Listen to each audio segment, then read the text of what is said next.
en esta mañana una introducción al mensaje de Fátima. Yo hablo de Fátima desde los años 90, porque mi comunidad, la Alianza de Santa María, tiene por carisma vivir y difundir el mensaje de Fátima.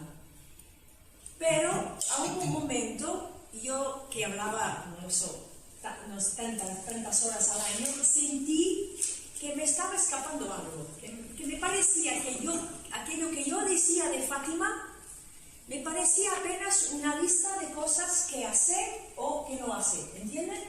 Como, desde el rosario, hecho, primeros sábados, me parecía que yo transmitía a Fátima de una manera muy pobre, como casi una lista de cosas, y me parecía no basta.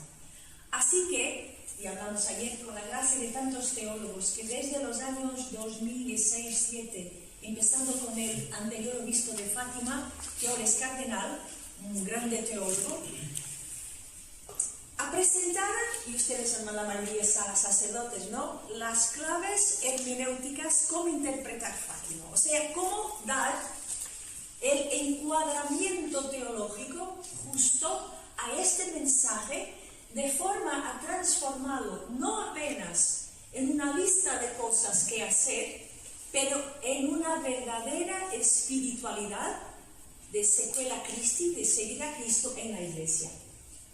Y esto al final parece la misma cosa, pero es totalmente diferente. Así lo que yo voy a hablar esta mañana es de esta introducción.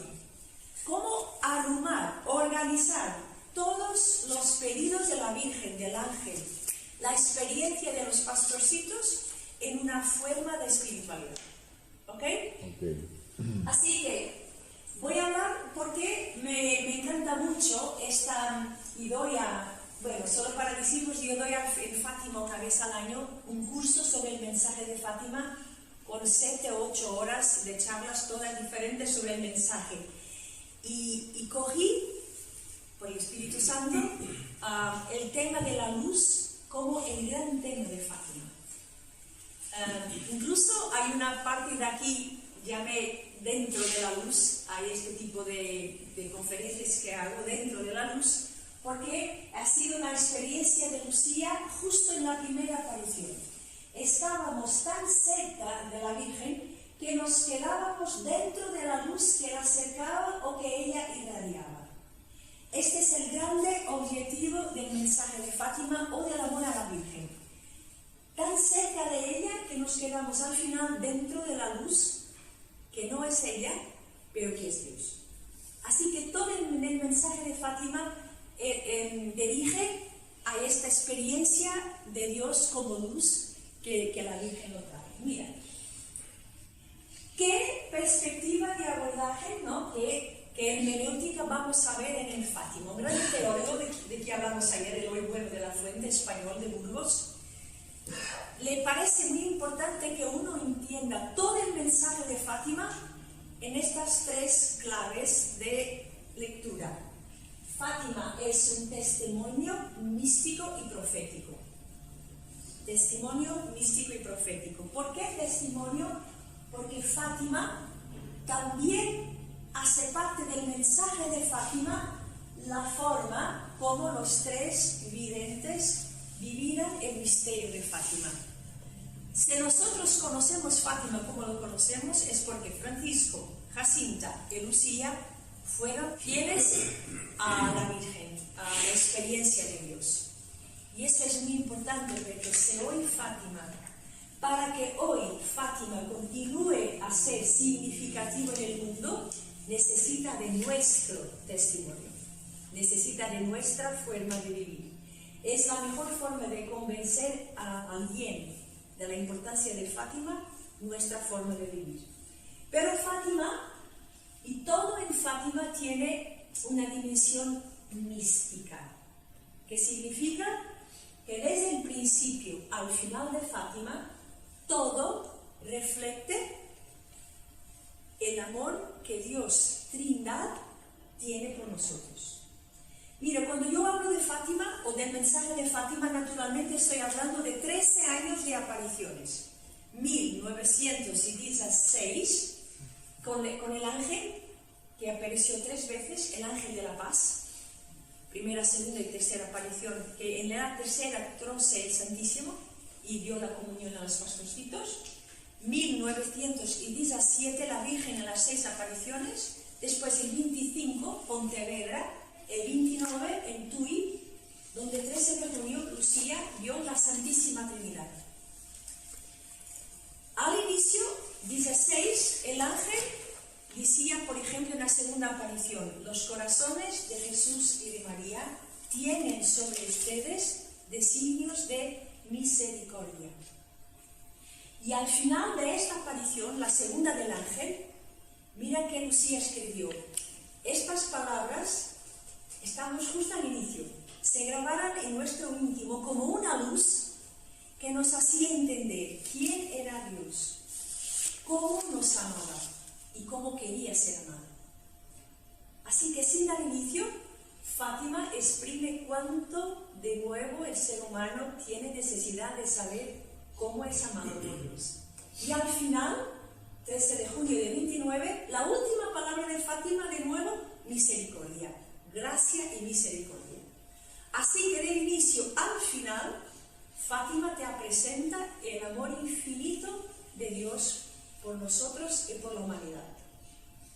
Pero Fátima no exprime también solamente el amor de Dios, pero que te permite hacer la experiencia de Dios. Y aquí les voy a contar una experiencia que tuve. Le contaré algunas anécdotas, episodios, ¿vale? De mi experiencia, que es la que conozco mejor. Sabe que hace muchos años, como decía Andrés, yo fui maestra de novicias. Fui muy joven, demasiado joven, todavía muy inexperiente. Fui maestra de novicias y superiora local de mi pequeña comunidad. Así que me consideraba, aunque no lo decía, importante. No, mira, superiora, con 20 y pocos años, fui maestra de novicias. Nuestro director espiritual se murió y necesitábamos un otro. Andé buscando porque teníamos, con gracia de Dios, novicias, y encontré un sacerdote carmelita, que después, mucho más tarde, conocí que era el director espiritual de hermana Lucía, ha sido, pero yo no lo sabía. Me hablaron de él, se llamaba Jeremías, un santo. Y fue yo la primera para ver si era un bravo sacerdote, ¿no? Porque algunas veces, bueno, aquí en Chile, aquí son todos buenos. Podría escoger a todos para director espiritual. Pero en aquella época, bueno, fui por primera vez, me confesé, estaba hablando y al final él me dijo: ¿sabes, Ángela, cuál es tu problema? Yo, digo la verdad, como médica, pensé, me vaya a dar mi diagnóstico, ¿no? Me hace un diagnóstico de mi problema espiritual, me da un tratamiento y se cura. Y él me dijo a mí, que era muy superiora y muy maestra de novicias, esto, y estaba en serio: Ángela, tu problema es que no tienes fe. Yo me quedé mal, pero ¿cómo no tengo fe? ¿Cómo tú dices a mí que no tengo fe? Y él me explicó, hablándome, aquello que ustedes saben, la samaritana cuando encontró a Jesús en el pozo. Al inicio su diálogo es un poco orgulloso, ¿no? Pero ¿quién es tú para me pedir a mí? ¿No? La mujer un poco así. Después va cambiando y dice: veo que es un profeta. Y al final cambia y lo encuentra como Mesías. Dice el Evangelio de Juan que vuelve a la Samaria. Y la samaritana dice a los samaritanos: yo encontré el Mesías. El Evangelio de Juan continúa: los samaritanos, creyendo en las palabras de la mujer, invitan a Jesús, que se queda 2 días, y al final los samaritanos dicen a la samaritana: ya no es por tus palabras que creemos que Él es el Mesías, pero nosotros hemos visto, hemos escuchado, hemos experimentado. Mi director espiritual, padre Jeremías, me ha dicho: mira, Ángela, los samaritanos del primer momento que creen en Jesús por la experiencia de la mujer son creyentes. Los samaritanos del segundo momento que creen en Jesús por su propia experiencia son hombres y mujeres de fe. Y me estaba diciendo una verdad, que era verdad. Todavía, aunque sea monjita, maestra de novicias y superiores, mis problemas es que mi relación con Jesús todavía era superficial. Apoyada en la experiencia de otros, apoyada en los libros que leía, y era verdad. Yo creo que es por eso que tanta gente abandona la iglesia cuando existe un escándalo, y vuestra iglesia, mi iglesia en Portugal ha pasado por eso, lo mismo, somos todos iguales. Cuando no viene una bella testimonio de nosotros que trabajamos en la iglesia, cuando llega un sufrimiento, una crisis personal, tantos abandonan la iglesia porque no tienen fe, no tienen experiencia de Dios. Es una relación con Dios muy superficial, muy ritual. ¿Y dónde entra Fátima aquí? Pues la Virgen en la primera aparición, bueno, en todas las apariciones la Virgen siempre traía las manos así, siempre. Pero en mayo, al final, hace esta pregunta a los pastorcitos: ¿os queréis ofrecer a Dios para soportar todo, no? Interesante que el ángel de la primera aparición pide oraciones, en la segunda oraciones y sacrificios, pero cuando llega la Virgen pide todo. ¿Os queréis ofrecer vos, a vosotros, a Dios? Lucía dice sí, queremos. Entonces abre las manos por la primera vez y comunica una luz tan intensa que, penetrando en el corazón de los pastorcitos, describe Lucía, nos veímos a nosotros mismos en esa luz que era Dios. Así que de rodillas, continúa Lucía, rezamos: Santísima Trinidad, yo os adoro. Dios mío, os amo en el Santísimo Sacramento. Fíjese un poco qué increíble. Están delante de la Virgen, en un descampado, no están en una iglesia, están con un árbol, ¿sí? Pero cuando la Virgen abre las manos y les comunica la luz, dicen Santísima Trinidad. Así que, ¿qué cosa es Fátima? Es permitir a la gente de nuestro tiempo, con el tiempo tan ocupado, con tantos trabajos, tanta disipación, no tanta fragmentación, un ritmo alucinante en el que vivimos, nos permite hacer la experiencia de Dios a través de las manos de María. ¿Está claro? Y esto es el máximo que nos puede acontecer en la vida espiritual. Hacer la experiencia. Así que, ¿qué viene a hacer la Virgen en Fátima? A ofrecernos cómo, respondiendo a sus pedidos, que ya iremos a escuchar, rosario, reparación, consagración, conversión, hacer la experiencia de Dios, a cambiarnos de hombres y mujeres con una fe superficial, quizás un conocimiento de Dios muy ritualista, para gente, hombres y mujeres, con una experiencia profunda de Dios, así hombres y mujeres de fe. Pero Fátima no es apenas esta dimensión mística, o sea, Dios que me llama, yo que... No, Fátima tiene también una importantísima dimensión profética. Por eso es una de las apariciones más completas, más llenas, ¿no? Más profundas. Porque, miren, sabemos en la teología del siglo pasado que durante la Segunda Guerra Mundial, con esta crisis tremenda, ¿no? La Auschwitz, ¿no? La palabra Auschwitz es casi como un símbolo. Tanta teología, tanta filosofía, sociología, se metió en cuestión Dios. Y no es tanto que Dios exista, pero que Dios continúa interesado en nosotros, porque si Dios continúa con nosotros, ¿cómo puede permitir Auschwitz? Y esta misma pregunta, Benedicto XVI, cuando fue a Auschwitz como papa, le preguntó delante del portón, ¿no? Del gate, ¿no? ¿Dónde estabas tú, Señor, cuando esto se pasó? Así que una crisis de teología, bueno, filosofía y todo eso, pero la teología era, ok, quizás Dios existe, sí, pero lejos de nosotros. Lejos, ¿no? Era una crisis. Pues Fátima, sobre todo en la parte del segredo, primera, segunda y tercera, que es todo el secreto, no hay más secretos, ¿vale? ¿Okay? Esté claro, dale inicio, pero después puedo contestar a vuestras preguntas. Toda la parte del secreto tiene una gran dimensión profética que te dice una cosa, te asegura que Dios continúa comprometido con la historia y que además quiere que tu intimidad con Él se transforme por tu parte en el compromiso con la historia. O sea que todo lo que pasa en Fátima, sí, por una parte te conduce a tu intimidad con Dios, a tu santidad, pero que no existe intimidad con Dios que se quede cerrada en sí mismo. Ese es intimismo, que no es santidad. Tienes que te despertar para tu responsabilidad en la historia. Y en el secreto, os cuento muy breve, tenemos 3 partes. El infierno, los niños han visto el infierno, así que la escatología, ¿no? Y han visto de la segunda parte, la Segunda Guerra Mundial, el sufrimiento de los buenos, y en la tercera parte el sufrimiento de la Iglesia.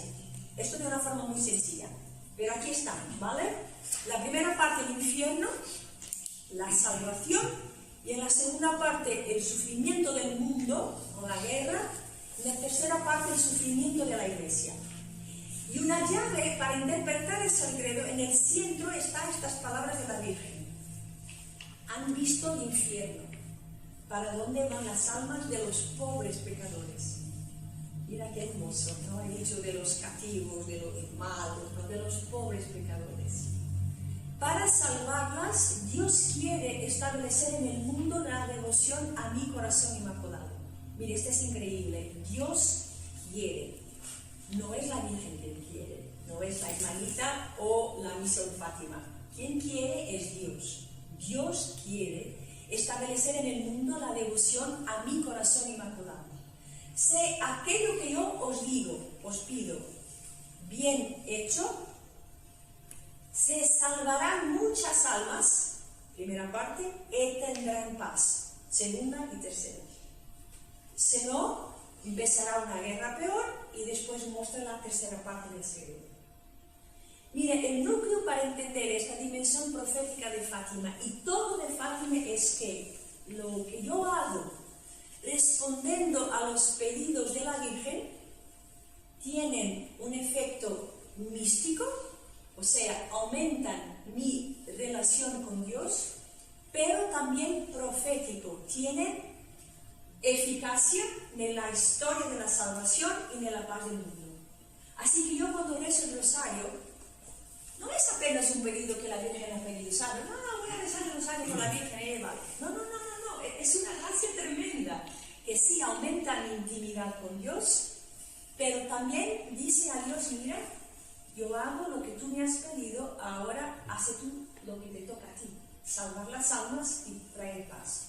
Cuando yo hago los primeros sábados, lo mismo que explicaré esta tarde, aumenta mi intimidad con Dios, mi dimensión mística, pero también exprime mi deseo de trabajar mi parte, mi responsabilidad con la historia. Y esto quizás uno de los aspectos más importantes de Fátima que nos olvidamos o que no hablamos, es que verdaderamente no es una cosa privada, intimista, para mi bien personal apenas, no. Pero es una forma de yo decir a Dios, cuenta conmigo y de asumir mi responsabilidad en la historia. Pero asumir haciendo aquello que Dios ha pedido, no aquello que me parece a mí. ¿Me explico? Sí. Que es una cosa que hace falta mucho, yo pienso, este sentido de obediencia. Tranquilo a la voluntad de Dios, ¿no? Uno piensa siempre que tiene una estrategia diferente y mucho más eficaz para los problemas que no aquello que Dios pide, ¿no? Nos metemos, hace pensar mucho, que hablan mucho de esto, de Natán, este sirio, ¿no? Que estaba enfermo con la lepra del Antiguo Testamento, que va a visitar el profeta, ¿no? Con sus caballos, ¿sí? El profeta le manda a bañar en el río Jordán, son 7 veces, y él decía, no, No he venido de no sé de dónde, pero me bañaba en el río, porque no me... Ustedes se acuerdan de este pasaje, ¿no? Y esta niña, esta sierva, dice al su general, pero ser profeta, te mandara una cosa difícil, no lo harías. ¿Por qué? Cuando él te pide para te bañarse 3 veces, no lo haces. Puede parecer imposible, pero el rosario diario, los primeros sábados, la consagración a la Virgen sería suficiente para impedir la Segunda Guerra Mundial. Voy a repetir. El rosario diario, los primeros sábados y la consagración sería suficiente para impedir la Segunda Guerra Mundial. Y tenemos cartas de Lucía que lo dice. Pero nosotros somos como el general Nahman. Pero continuando, que Fátima sea una escuela de fe ha sido subrayado por Benedicto XVI. Cuando dice, me complace pensar en Fátima como escuela de fe, con la Virgen María como maestra. Allí puso su cátedra. Increíble, todos conocemos a Benedicto XVI como un papa que escogía las palabras, ¿no? Una a una, sabía que no, es su característica. Pues él era el hombre que se sienta en la cátedra de Pietro, ¿no? De San Pietro.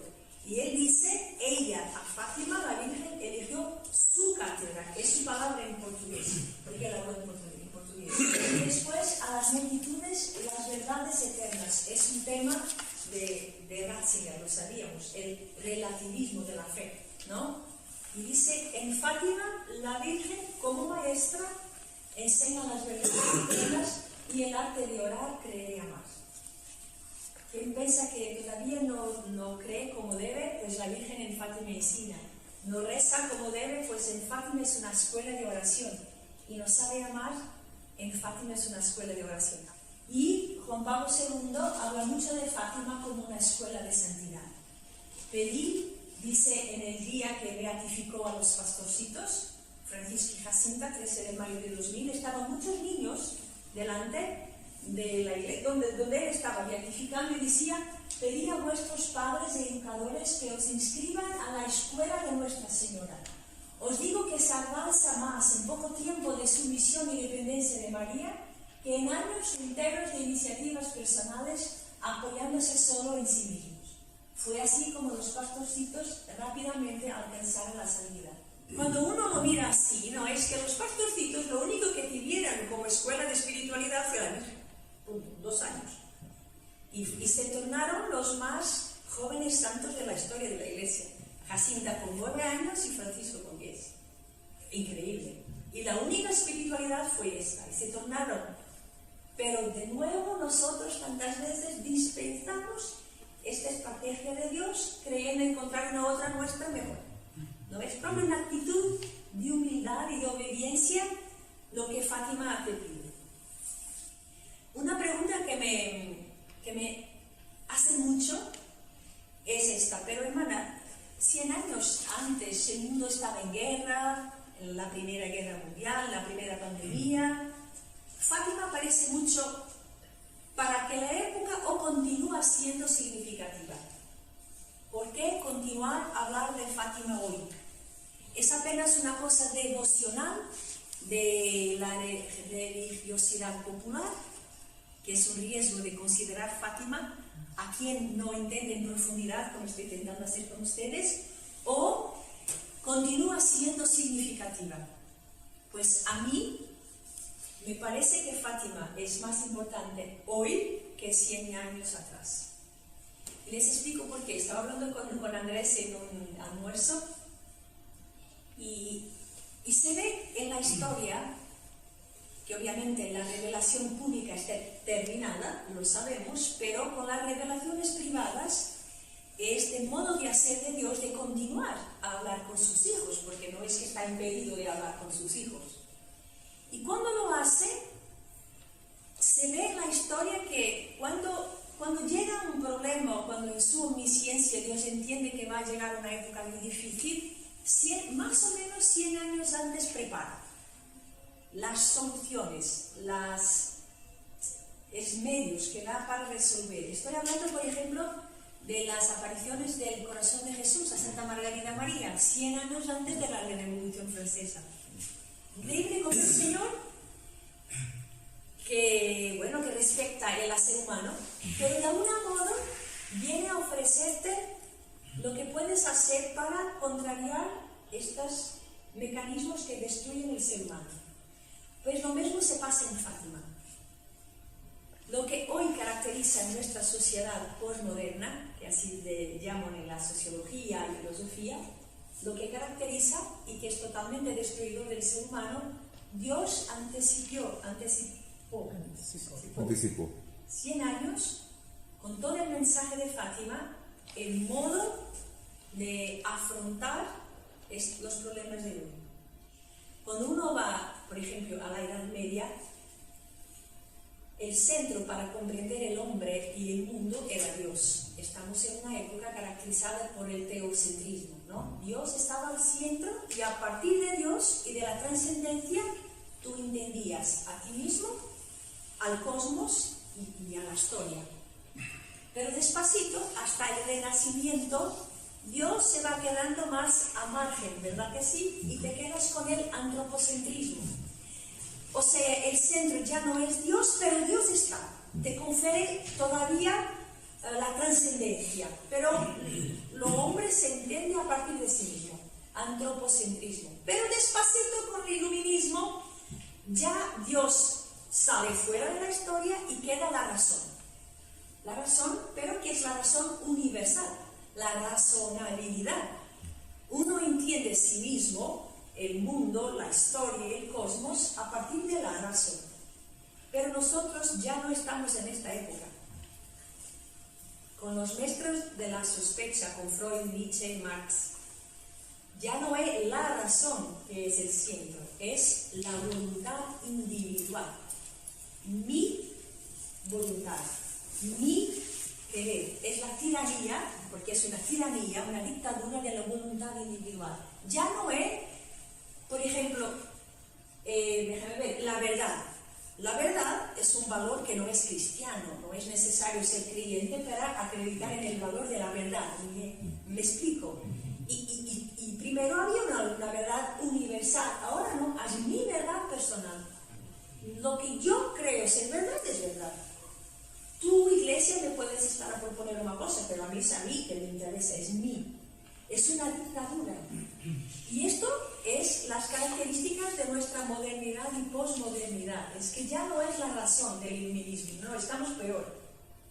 Es la dictadura de la voluntad individual. Y eso tiene unas características que, bueno, que no, las lecturas que he hecho, te puedo a presentar y ver cómo Fátima te aparece como un don, como un compromiso para estas características de nuestro tiempo. Así que la modernidad se caracteriza autorreferencialidad. El ser humano de hoy, vuestros jóvenes, nosotros mismos tenemos este riesgo de la autorreferencialidad. Yo soy el centro de mi historia. Mira cómo esto es contrario a la santidad. ¿Verdad que sí? Pero esta es la cosa, la cultura de hoy con el culto de la imagen, la cosmética, ¿verdad que sí?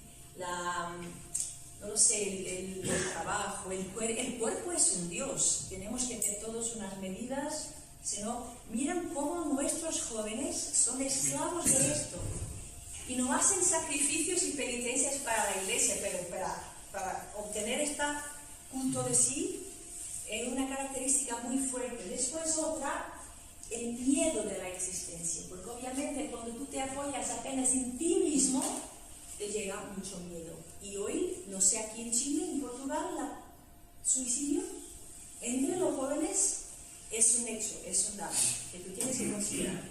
¿Por qué? Porque se tiene mucho miedo, se tiene miedo a las guerras.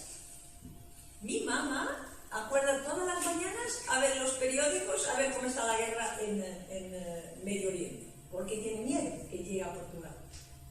Es un miedo de vivir con la economía, porque ya no te ofrece seguridad ninguna, con las enfermedades. Es una característica, consecuencia de tenerte a ti mismo como centro de tu vida. Después, también la soledad.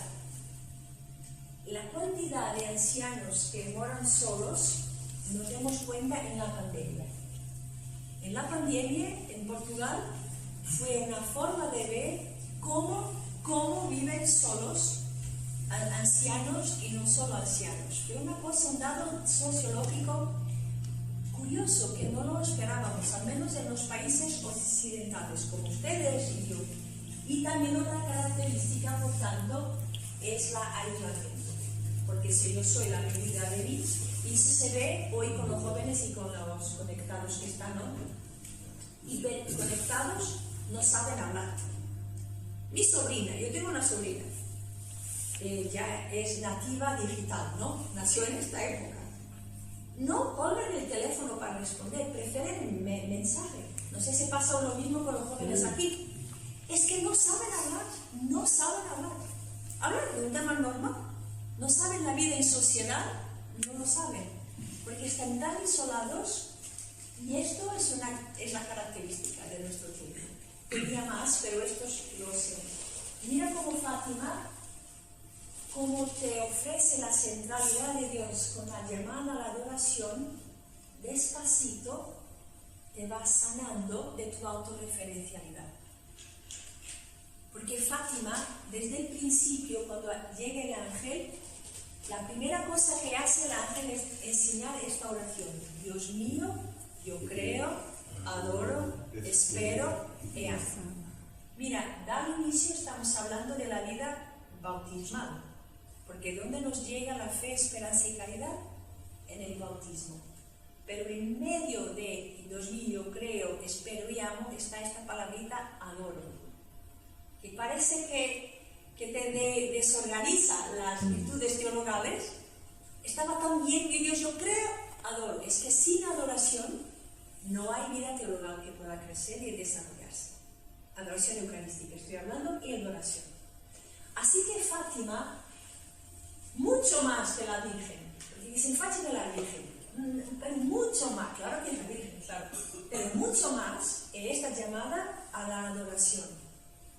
Y la adoración te cura uno de los problemas más graves de nosotros de hoy, que es la autorreferencia. No llegaremos a la santidad, y sin santidad el mundo se va a perder, porque somos santos los que cambian la iglesia.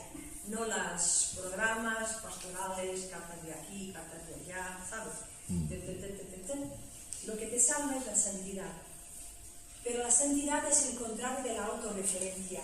¿Cómo hacerlo? Porque nosotros mismos somos hijos de esta época.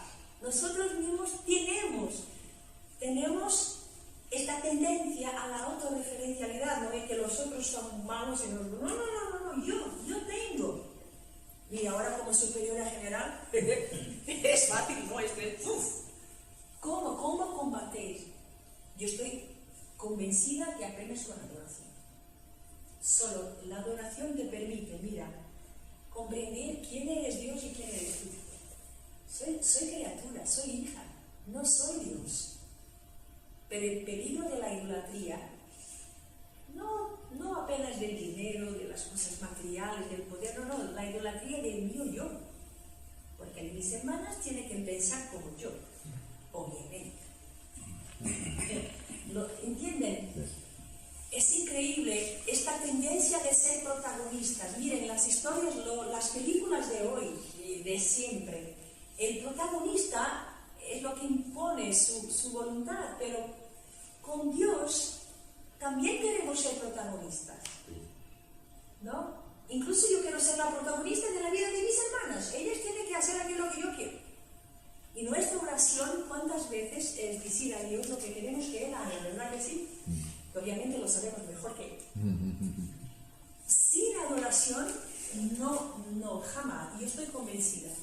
Incluso purificar la imagen de Dios que tenemos, porque tantas veces no es una crisis de fe, es en que Dios creemos. En que Dios creemos. Un Dios que existe para responder a mis necesidades. Esto es la mayor parte de nuestros hermanos, ¿verdad que sí? Un Dios que existe para responder a mis necesidades. Cuando no responde, nos alejamos y por ahí. Así que, para sanar la autorreferencia, Fátima te ofrece la centralidad de Dios, pidiéndote la adoración. En el medio de la existencia, Fátima te ofrece la confianza, porque la Virgen, por ejemplo, va a aparecer su corazón diciendo, o el ángel, por ejemplo, cuando empieza las apariciones, las primeras palabras de Fátima son: no tengáis miedo. No tengáis miedo. La Virgen cuando habla, no tengáis miedo, yo no os hago daño. No, te convite a la confianza que también crece con la adoración. La soledad, Fátima nos ofrece el corazón inmaculado de María, como camino de refugio, ¿no? En mayo, cuando la Virgen pide a los pastorcitos, os queréis ofrecer a Dios, ¿no? Ellos llenos de coraje, sí, queremos. Y verdaderamente lo querían, y con una buena voluntad. Y la Virgen dice, entonces tendrán mucho que sufrir. Pero la gracia de Dios será vuestro conforto. Muy importante, la cruz y la gloria, siempre juntas. Tendrán que sufrir, esto es obvio, ¿no? Mucha gente me dice, mira hermana, que la Virgen ha sido un poco dura. Son las palabras de Jesús. Quien quiere seguirme, tome su cruz y sígame. Así que es muy clara la Virgen, muy madura. Y lleva a los niños por este camino de un grande realismo, ¿no? Tendréis que sufrir, pero la gracia de Dios te da la última palabra. Lo que Lucía no sabía, la pequeña Lucía con 10 años, es que los sufrimientos para ella empezaban aquel día. Porque sus papás no la querían. Los papás de Francisco y Jacinta sí, los papás de Lucía no. Así que piensen un poco, es una niña con 10 años, la más pequeña de una familia, muy amada, era muy preferida, y en aquel día vio que su vida cambió, de la más preferida para aquella que traía a la gente engañada, de la más querida para aquella que tenía que decir no mentir. ¿Entiendes? Sí. La gente de su pueblo, inclusive la pegaba, le llamaba cosas horribles que la pequeñita no fue capaz de aguantar. Y así que en junio, 13 de junio, la segunda aparición. Primera aparición, ¿os queréis ofrecer a Dios? Sí, queremos. Segunda aparición, la primera pregunta que hace a la Virgen es, por favor, llévanos al cielo. Sí, basta, no queremos más. Un mes y la Virgen contesta y le dice, sí, a Francisco y a Jacinta los llevaré muy pronto, pero tú te quedas aquí, un poco más. 97 años. Yo creo que Dios no tiene nuestro concepto de tiempo, pero eso es lo que dice. Un poco más. Porque el Señor se quiere servir de ti para me hacer conocida y amada. Él quiere establecer en el mundo la devoción en mi corazón. Mira, para Lucía era el momento más importante de su vida. Estaba a conocer su vocación, su misión en la vida. Tú te quedas aquí para difundir. Pero se ve por su respuesta que no escuchó estas palabras, pero apenas las primeras. Francisco y Jacinta se van a morir. Yo entiendo, era una niña con 10 años, que su vida cambió, los padres ya no la querían tanto, la batían, y los únicos que creían en ella eran Francisco y Jacinta. Y ahora la Virgen les dice que van a morir. Entonces ella dice, entonces yo me quedo sola. Yo amo esta pregunta de Lucía. Es una de las más preciosas, porque toca el tema de la soledad humana. Y esto para los sacerdotes diocesanos es un tema, ¿verdad que sí? Al menos en mi país. Pero también para los matrimonios, también para las monjitas. El tema de la soledad es duro, es muy duro. Y es concreto, y te toca, y te magoa, te hace daño y te hace sufrir. Y tantas veces incluso preguntar, ¿por qué Señor? Pero en Fátima somos convidados también a asumir eso, la soledad, pero con esta certeza, que fue la respuesta de la Virgen a Lucía. Yo me quedo aquí sola. Y la Virgen le dice, no, hija mía, jamás te dejaré. Mi corazón será tu refugio, el camino que te conducirá hasta Dios. Y os digo que hasta el final de su vida fue esta la mayor seguridad de la hermana Lucía. Durante su noche oscura, durante los momentos donde no entendía nada, escribía en su diario: pero tú, Virgen, es mi refugio. Sé que ¿sabe? Esta certeza que la Madre es nuestro refugio, sea donde podemos ir cuando todo está mal o difícil, o nos sentimos solos, esa dureza de la soledad. Por eso yo creo que la Virgen tiene un papel muy importante en la vida de los sacerdotes, estoy convencida. Justo de compañía, ¿no? De aquella que nos puede un poco suavizar algo que hace parte de la vida espiritual, que es la soledad. Y esto también para la gente.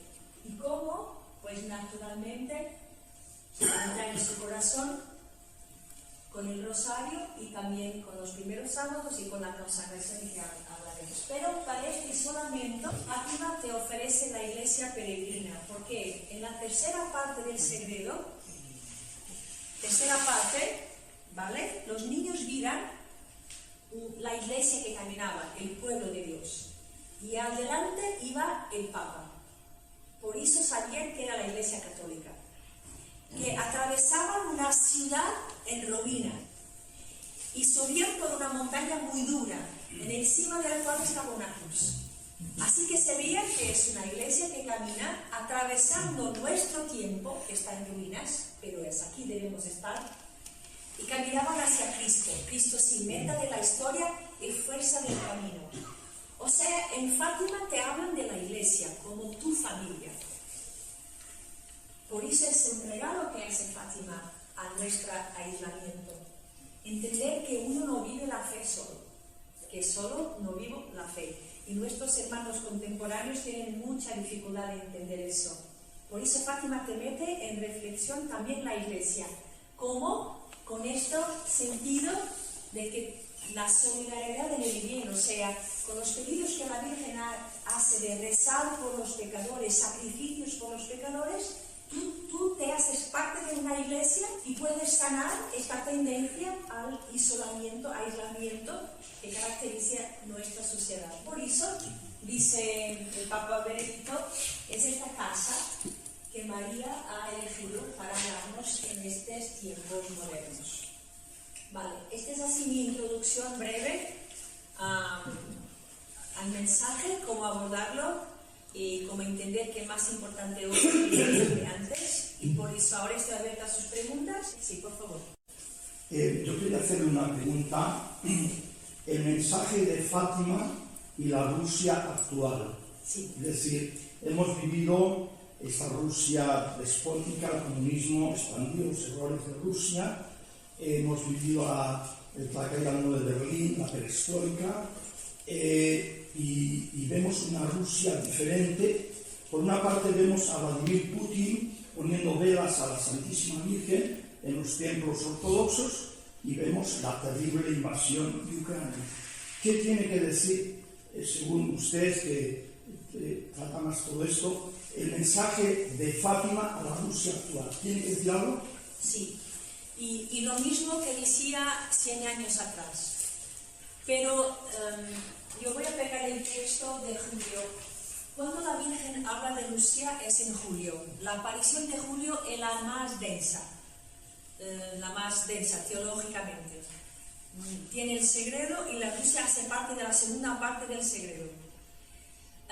Secreto, eso. La Rusia hace parte del secreto de Fátima y les voy a leer porque es una cosa que no se escapa. Porque no se escapa, ¿por qué? Porque cuando el Papa no se escapa por el tema de la consagración de la Rusia y si viene paz o si no viene paz, y si la Virgen cumplió o si no cumplió, ¿ok? Porque uno, por una mala interpretación, y que está aquí es claro,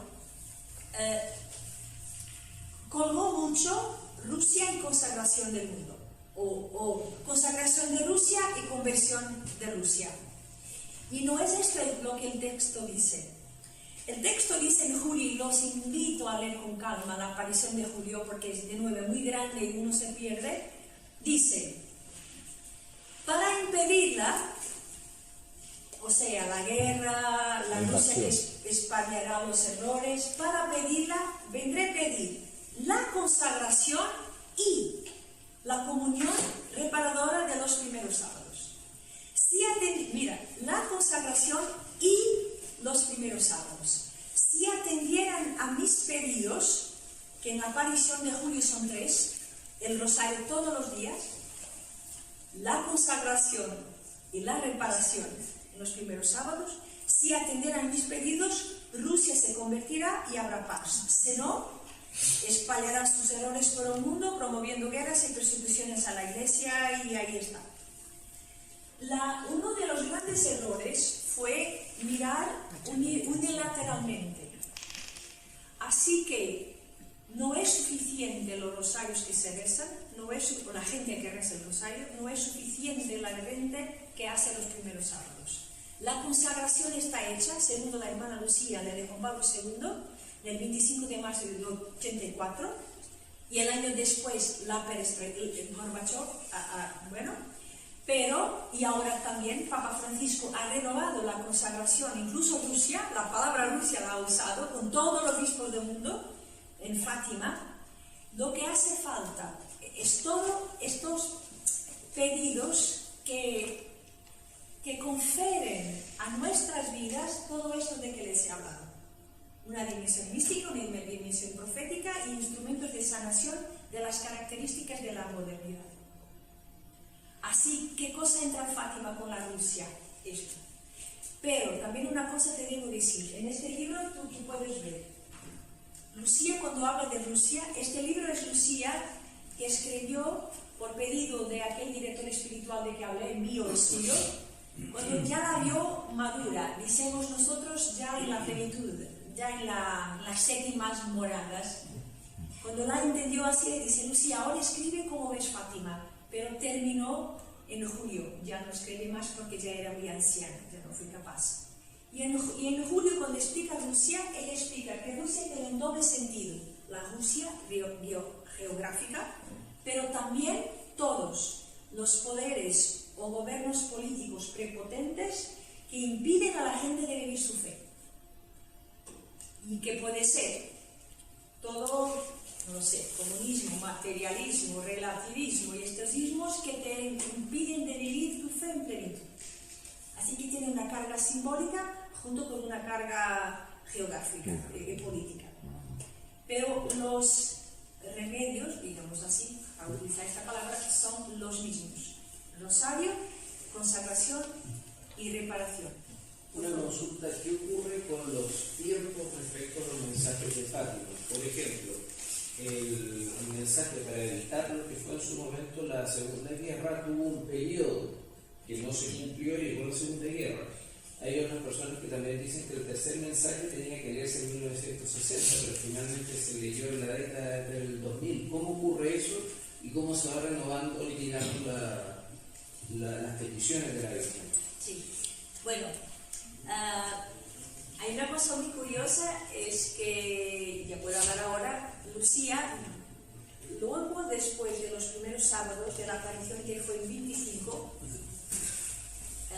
iluminada por esta frase que leí del 10 a 7, ¿no? Para impedirla, diré a pedir en los primeros sábados y la consagración, empieza a escribir al obispo de Fátima para aprobar la aparición de los primeros sábados.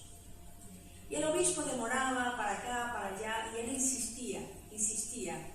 Solo convenció a 2 personas a hacer los primeros sábados: su mamá, que no creía en Fátima, esto es curioso, pero ha hecho lo que su hija le pedía, y su director espiritual, que daba a los penitentes como penitencia los 5 primeros sábados. No, estimulaba, no era como penitencia no escrita, pero estimulaba.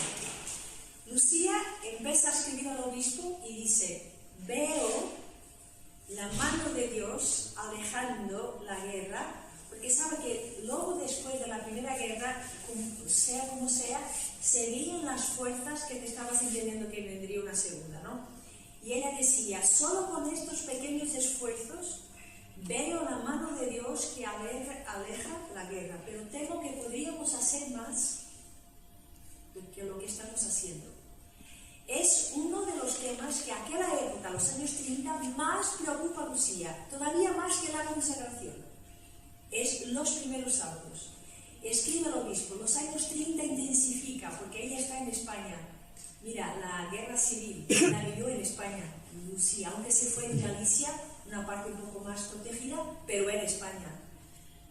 Insistió a la fin la guerra, claro que es muy difícil establecer un día, una fecha, pero se dice 1 de septiembre de 39, y el obispo la aprueba el 13 de septiembre de 39.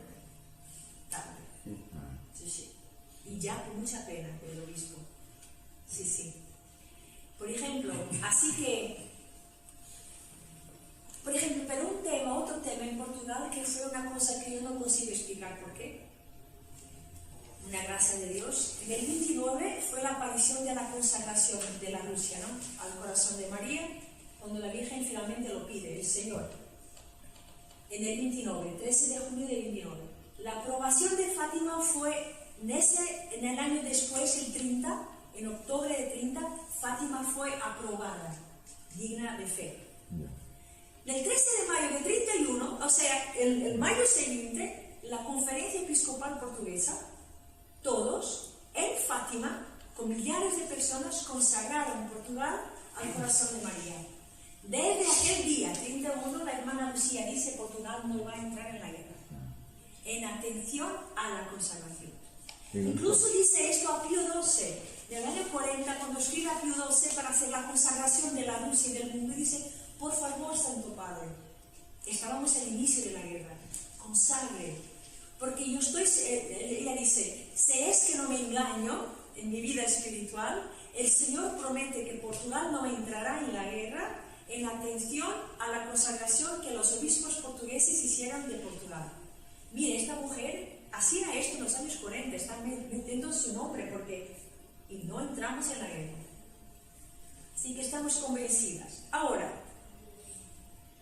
esto es los tiempos humanos que están es esta dificultad que tenemos en creer en lo que Dios pide, ¿sabe? Esta dificultad, fruto de nuestro orgullo, déjeme decir así con mucha humildad y con mucho respeto por cada uno de nosotros, ¿no?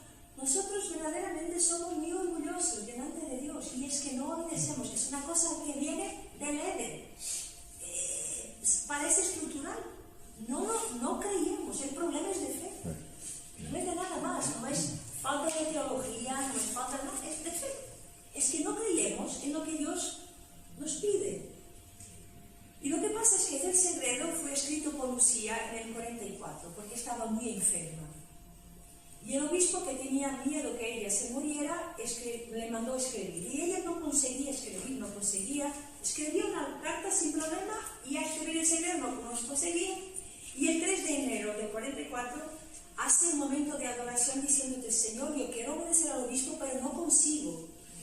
Y en ese momento tuve una otra experiencia mística, donde vio el mundo, la distribución, o no sé qué cosa. Pero esto no es el secreto, es una experiencia durante la adoración donde dice al Señor: déjame escribir el secreto.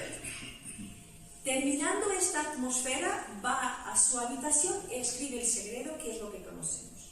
Así que el secreto está todo publicado, todo revelado, no hay otro, ¿ok? Que sea claro.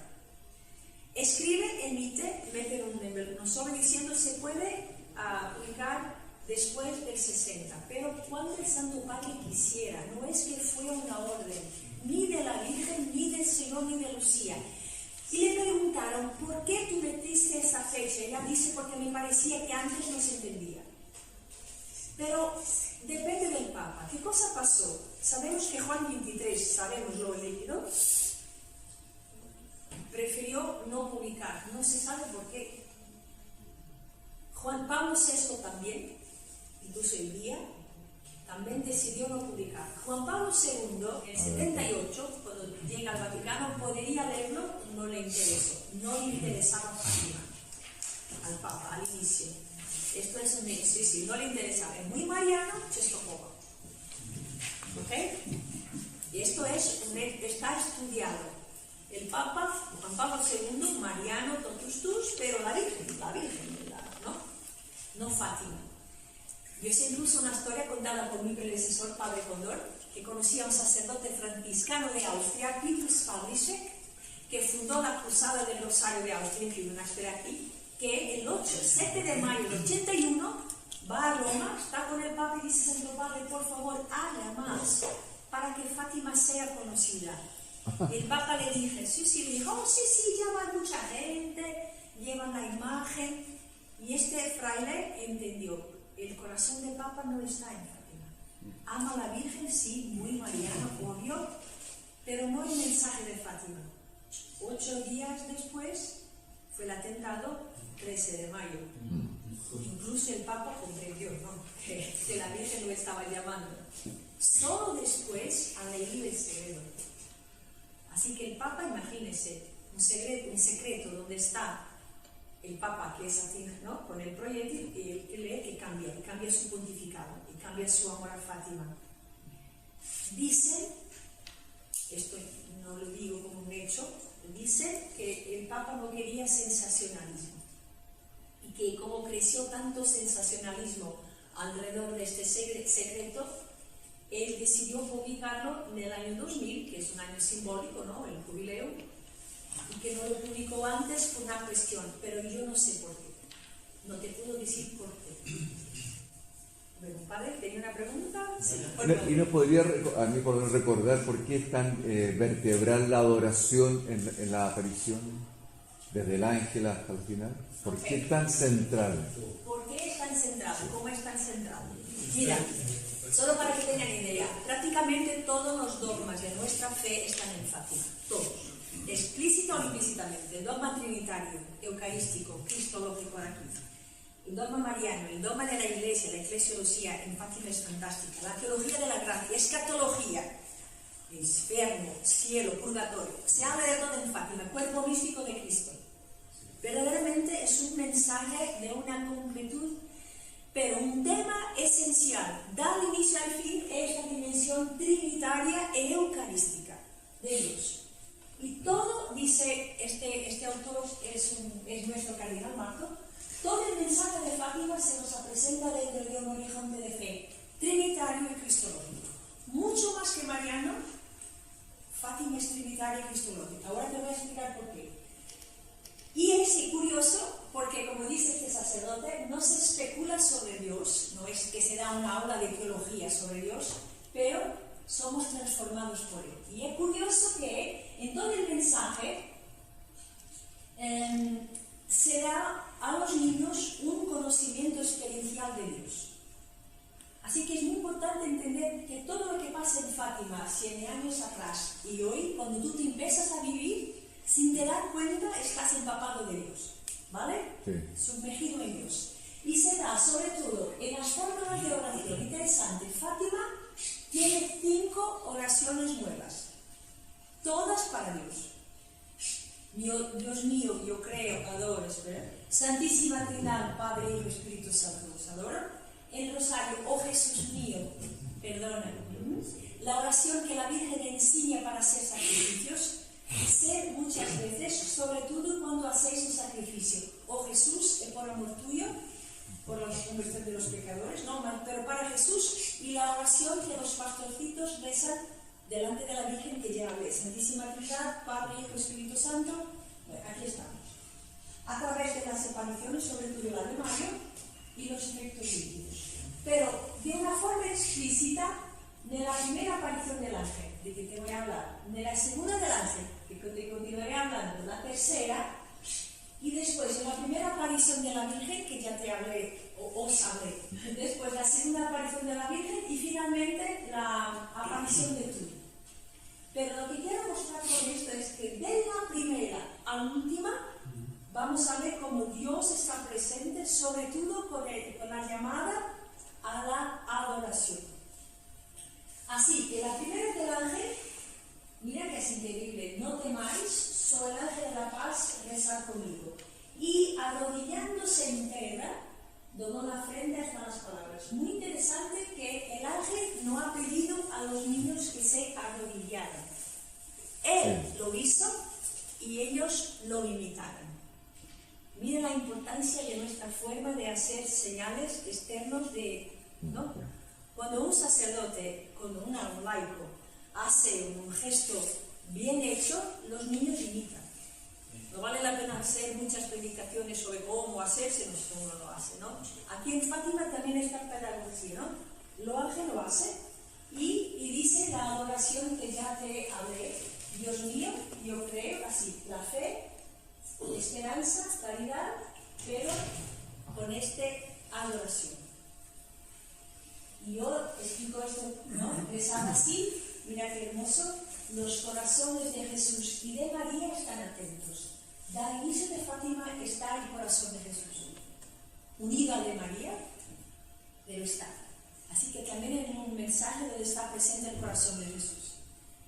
Y eso es, los niños entienden que la única respuesta adecuada al misterio de Dios que se hace cercano es la adoración. Sin adoración, ellos van despacito a comprender que es la forma que tienen de crecer en su vida espiritual. Y aquí lo que les decía, ¿no? Reconocer la diferencia entre Dios y la criatura, elimina el peligro de idolatría o deificación tan presente hoy, purifica la imagen de Dios y purifica nuestra libertad y la mirada. Esto ya hablé un poquito, ¿no? En la segunda aparición se ve también una invitación a mucha oración y también esta comprensión de Dios que los ama. ¿Qué hacéis? Rezad, reza mucho. Los corazones de Jesús y de María tienen sobre vosotros signos de misericordia. Ofreced constantemente sacrificios y oraciones, como nos hemos de sacrificar, pregunta la hermana, de todo lo que podéis. Aquí hace una cosa muy interesante. Miren esta palabra mismo para usted, Chile, porque donde está Portugal pueden meter Chile, es igual. Ofrecer un sacrificio como acto de reparación por los pecados con que eres ofendido y de súplica por la conversión de los pecadores, atraer así a vuestra patria la paz. Es que podemos atraer a nuestras patrias la paz, ¿no? Sobre todo aceptar el sufrimiento.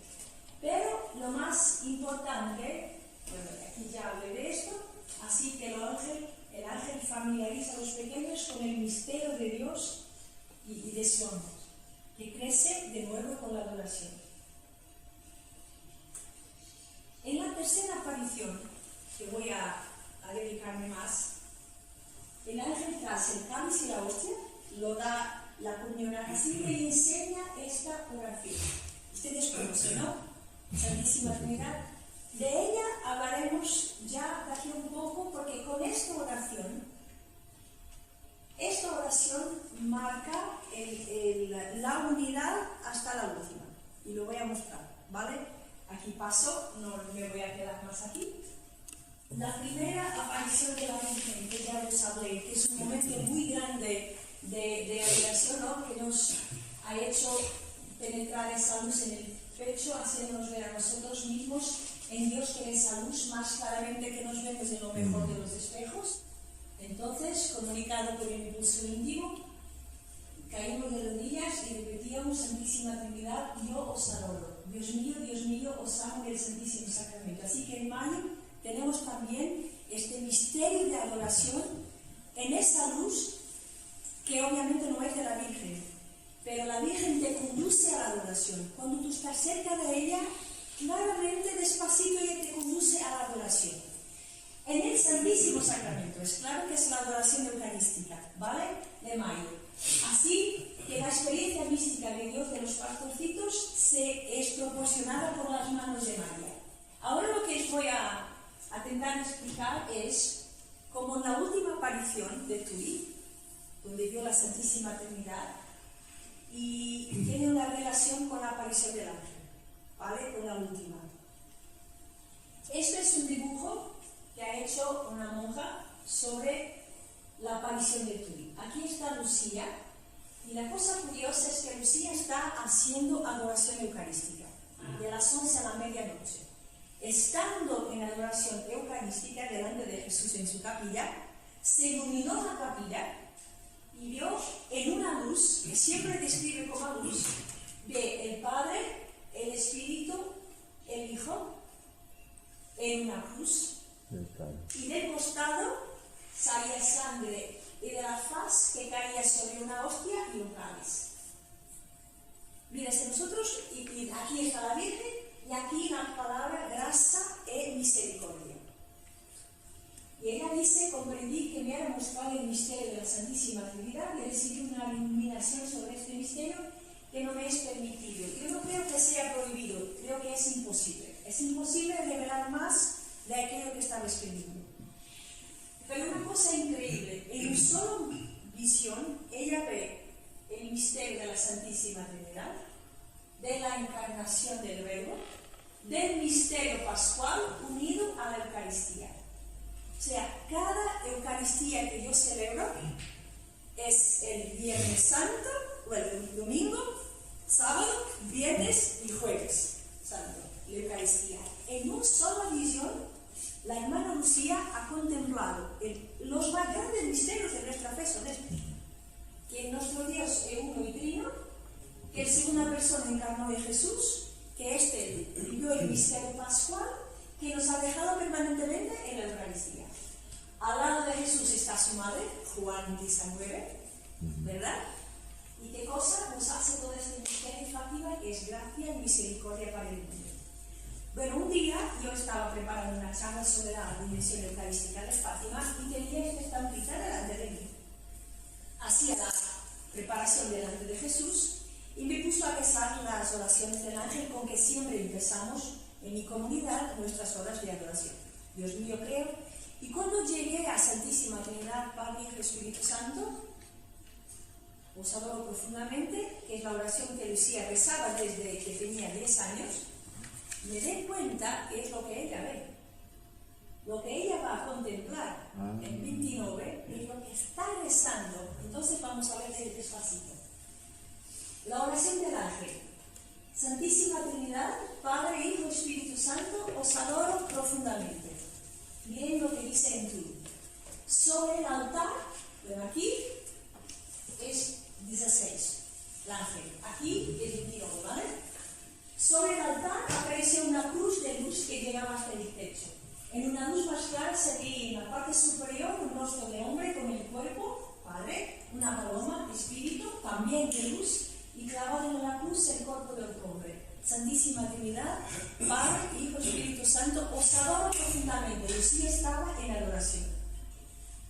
Después continúa: os ofrezco el preciosísimo cuerpo, sangre, alma y divinidad de Jesucristo, presente en todos los sacrarios de la tierra. ¿Cómo sabemos en cuántos lugares se mete en causa esta verdad? ¿No? Un poco por debajo de la cintura se vio un cáliz y una hostia grande sobre la cual caían unas gotas de sangre que corrían a lo largo del rostro del crucificado y de una herida. Escorriendo por la hostia dentro del cáliz. Preciosísimo cuerpo, sangre, alma y vida. Se lo ofrece. El ángel continúa y que los medios infinitos de su santísimo corazón y del corazón de María, bajo el brazo derecho de la cruz estaba Nuestra Señora, con su inmaculado corazón en la mano, así el papel de María como cooperadora del misterio de salvación. Os pido la conversión de los pobres pecadores. Bajo el brazo izquierdo unas letras grandes como si fuera una cristalina, gracia y misericordia, que es lo que trae la. Así que podemos ver que es una columna vertebral fortísima, la llamada a la adoración, desde el ángel hasta el final.